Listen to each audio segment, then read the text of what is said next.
As a New York Knicks fan, I'm rejoicing. I'm happy. We did something that was damn near impossible. We had a 0.1% chance of winning this game heading into the fourth quarter, and we won. Jalen Brunson. What Jalen Brunson was doing to James Harden cannot be replicated. The thing he was doing, the way he was cooking James, he was hunting James Harden last night like he was Bigfoot, like he was a Loch Ness monster. I have not seen a whooping that bad since the Michael Jackson movie. I can't believe what I saw last night. And before I get to James Harden, because it's time, Kenny, the head coach for the Cleveland Cavaliers, I was a big fan of you. I was a big fan when you were on the Warriors. I was a big fan when you were on Team France. I was like, this is the future head coach of Team France. It's about to get real spooky out there for teams in the Olympics in 2028. Brother, it's time for you too. Because whatever coaching job you did last night was a fireable offense. I don't even like calling for people's jobs. But oh my goodness, man. This is, Kenny, I'm so serious. This is probably one of the best teams you'll ever coach in your entire career outside of being on Team France. This is probably the best team you'll ever have assembled in the NBA.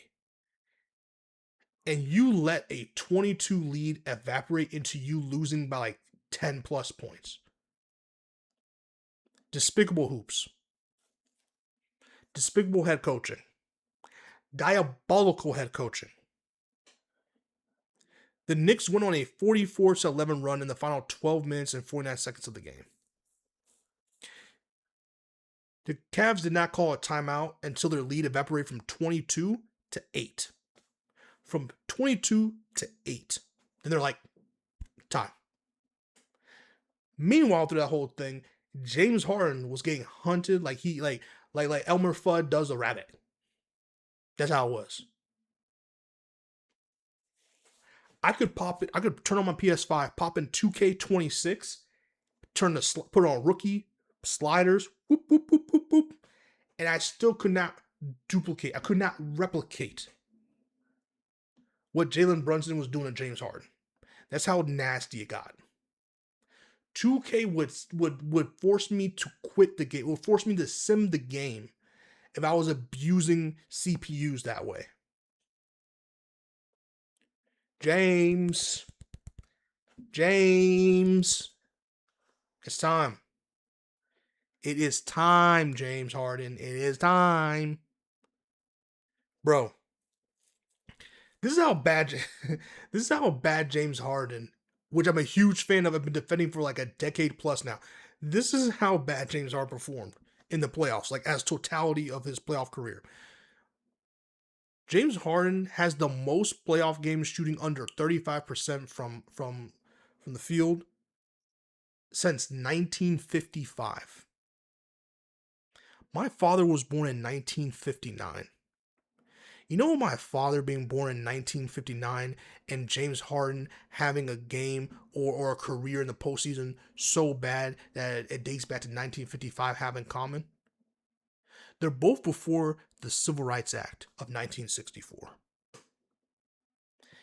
James Harden has such a horrible postseason play that it predates the Civil Rights Act.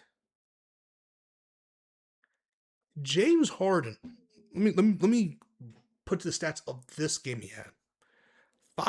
He was 5 for 16 from the field. He was 1 for 8 from 3. He had 6 turnovers and 5 fouls.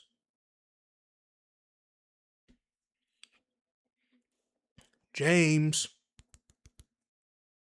For those of you just listening, I'm pointing at an imaginary watch because it's time. I'm pointing at an imaginary watch because it is time. I could not believe what I was saying. I really, bro, you can watch the highlight for the last 10 minutes of the game. James Harden is involved in every single bucket. Even when it wasn't James Harden's fault, he was still directly in the frame for that bucket.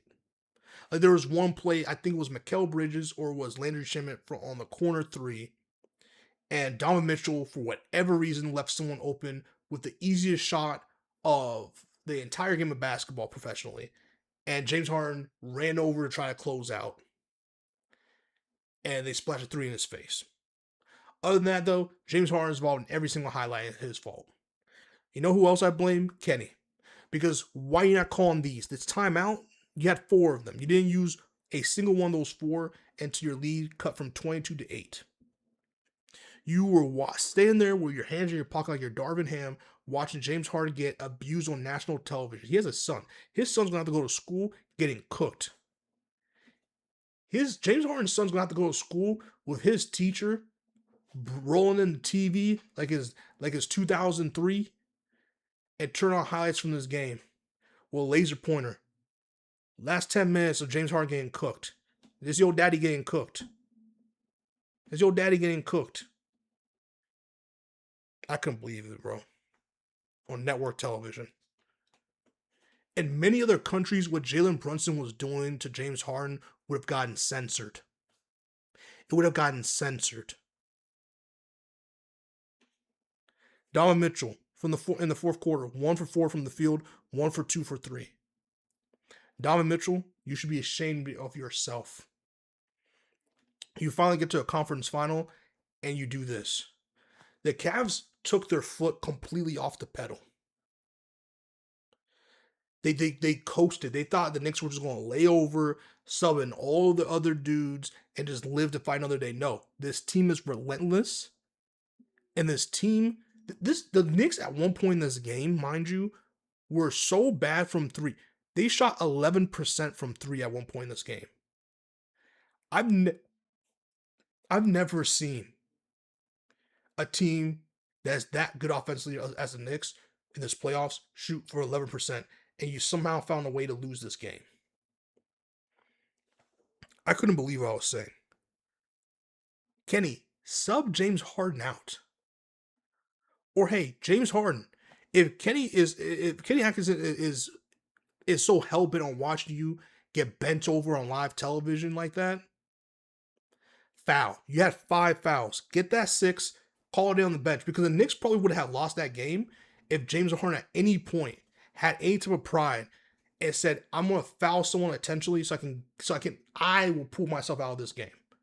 I will foul out of this game to give my team a chance.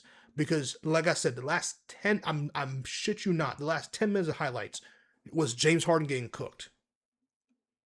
Instead of these titles being the Knicks' miraculous comeback or the impossible whatever, it should just be 10 minutes of James Harden getting bent over and cooked.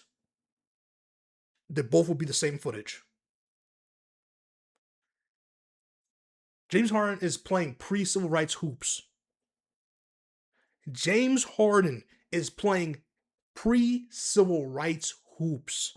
I don't want to see it again. This man should never be, after the season's over, should never be starting on a starting lineup ever again. If he wants to come off the bench going forward on whatever team he's on, you can still have a couple more years to your career. If you want to be a starter, the only way you're doing that is you go to the Night's Watch. Where's the Night's Watch? Night's Watch is in Sacramento. That's the only place you're getting PT as a starter. Because after this is cooked. And mind you, having Garland was not going to change this. This is the Cavs team. This is what the Cavs do when they do not have LeBron James. They do this shit. The fact that they barely made it over Toronto.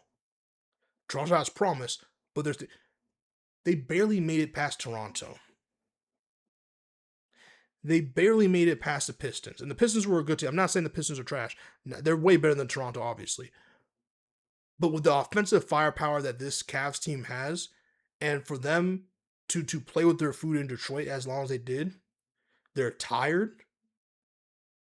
And they can't afford to be tired because they already play incompetent basketball. They do this season in, season out. That's why last season when they're like, oh, they won 60-something games, I didn't care. I knew the Cavs were going to do. I knew what Donovan Mitchell was going to do. This is embarrassing. This is embarrassing. And I really believed, again, James Harden fan, Kenny fan, supporter. I really thought that these two coming together was about, with Donovan Mitchell, was about to be explosive. James Harden continues to disrespect his fans every single day he plays basketball in the postseason.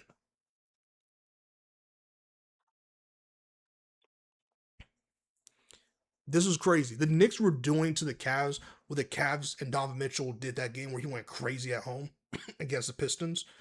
Same thing. How can you see someone get that hot? Jalen Brunson cooked them so bad. Jalen Brunson finally has a nickname: Brunson Burner. Fire. They Oh, you get cooked so bad you gave a superstar his nickname. Nasty. Nasty work, bro. Brunson Burner is a sick ass name. It was on your head, James Harden. I don't want no one call him the beard no more. The beard's retired. He took it off. It was fake. It's up there. I'll always appreciate James Harden for all the 60-point triple doubles. I'll always love him for what he did in Houston. As someone who lived in Houston, someone who loves the city of Houston, as someone who also enjoys Rockets hoops, I salute to James Harden. Salute to James Harden. I know he left the Rockets in a way. Salute to James Harden. Because Rockets hoops was looking real nasty before James Harden came there. Always enjoy what he did in OKC for that run. But it's time. It's time. It's time. This is really nasty. And I forgot about Stephen A. Smith or someone who said it. And I thought it was really disrespectful at the time. That James Harden is hurting his legacy. Excuse me, hurting his legacy by staying in the league more now. If he were to quit like 2-3 years ago, he would have a better legacy than he's currently having now that he's establishing for himself. I thought that was very disrespectful and rude. But performances like Game 7 and Game 1 of this series tells me that maybe there's some truth to it. Maybe we need to have a real serious conversation. And that's why I'm making this video. James Harden, it's time. Time of death. Career, not him, career. 11:30 p.m. Eastern Standard Time, New York City. Madison Square Garden.